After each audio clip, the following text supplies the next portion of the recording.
When you look at the landscape of high profile defense attorneys today, there's one name in Massachusetts that continuously comes up: Kevin Reddington. He's currently 75 years old. He has over 100 under his belt. And if you've been paying attention following the recent headlines, like the Lindsay Clancy trial, you know that he's still taking on some of the most complex, emotionally charged cases in the country. He's theatrical, he's tough, he's insanely good at his job. But to truly understand how Reddington built that reputation, we have to look back to 1989. Back then, Reddington was in his late 30s, and he took on a case that most attorneys would have run away from, a case that changed Massachusetts legal history forever. It involved a 33-year-old woman and a brutally slain boyfriend, a legal strategy that almost nobody in the courtroom had ever seen work before. Let's dive into the case of Therese Rogers. The story takes place about 25 miles south of Boston in the town of Bridgewater, Massachusetts. In 1988, 33-year-old Therese Rogers was living in a home with her 9-year-old daughter. Now, because this happened decades ago and records from the late 80s are limited, public reports suggest the daughter was Therese's from a previous relationship, but living in that same house was Teresa's boyfriend named Walter E. Quinn Jr. From the outside, it might have looked like a normal suburban household, but inside those four walls was a living nightmare. And get this, the prosecutors and the defense would later agree on one indisputable fact. The dynamic inside that home was defined by years of severe, relentless physical and psychological torment directed at both Therese and her young daughter. Walter was a deeply violent, aggressive man. It didn't start all at once. Like most abusive dynamics, it started slowly and escalated over time. But eventually, it reached a point where every single day was survival mode. Therese was walking on eggshells 24/7. The smallest thing, a minor annoyance, a wrong look, a slight delay, would set Walter off. And when he exploded, there was no telling what he would do. Therese and her daughter felt completely trapped, helpless, and living under a constant escalating threat.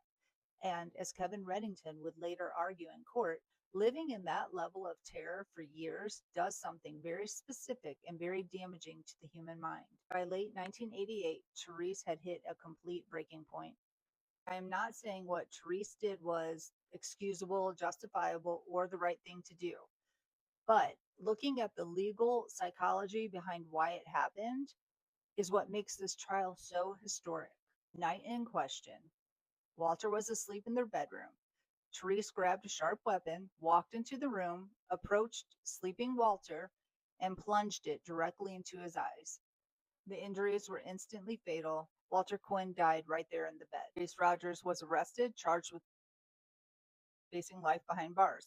She didn't deny doing it. There was no mysterious who done it. She admitted to the act from day one. The prosecution looked at the facts and saw an open and shut case. Walter was asleep. He was not actively attacking her at that second. So to the state, this was a cold, calculated, deliberate decision. Defenseless man, premeditated, first degree. Therese retained a young, ambitious criminal defense attorney named Kevin Reddington, a 1975 Suffolk University Law School grad who had been practicing for about 14 years at that point. Reddington knew the prosecution had the physical facts on their side, so he didn't fight the what, he fought the why.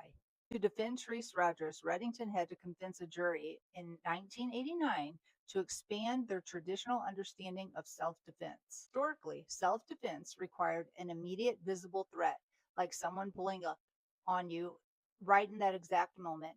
But Reddington was asking the jury, what happens when the threat never actually stops? What happens when the danger is constant? He built his entire defense around a concept known as battered woman syndrome. This term had only been coined a decade earlier in 1979 by psychologist Dr. Lenore Walker in her book, The Battered Woman.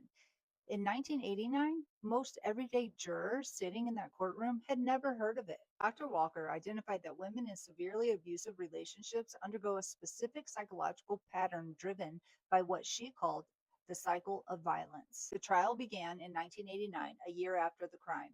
The prosecution hammered their point home. He was asleep. He was defenseless. This was premeditated. demonstrating how her mind had been pushed into temporary insanity by sheer terror. The jury went back to deliberate. The weight of this case was massive. They weren't just deciding Teresa's fate, they were deciding whether the legal system in Massachusetts would recognize trauma induced self defense. And the verdict came back not guilty by reason of temporary insanity. Therese Rogers was acquitted. It was the very first successful use of the battered woman syndrome defense in Massachusetts history. Winning this trial wasn't just a win for Therese Rogers, it was a landmark legal precedent. And it was this exact victory that helped earn Kevin Reddington a prestigious fellowship in the American College of Trial Lawyers, an honor reserved for less than 1% of top trial attorneys in the entire United States, Canada, and Great Britain. It's a complicated case. On one hand, a man lost his life while sleeping. On the other hand, a woman and child were living in severe daily abuse, leading to a historic legal verdict on self defense and trauma. So, what do you think about Reddington's defense strategy in this case? Do you agree with the jury's verdict of temporary insanity, or do you view it differently? I'd love to know your thoughts, and please subscribe for more true crime.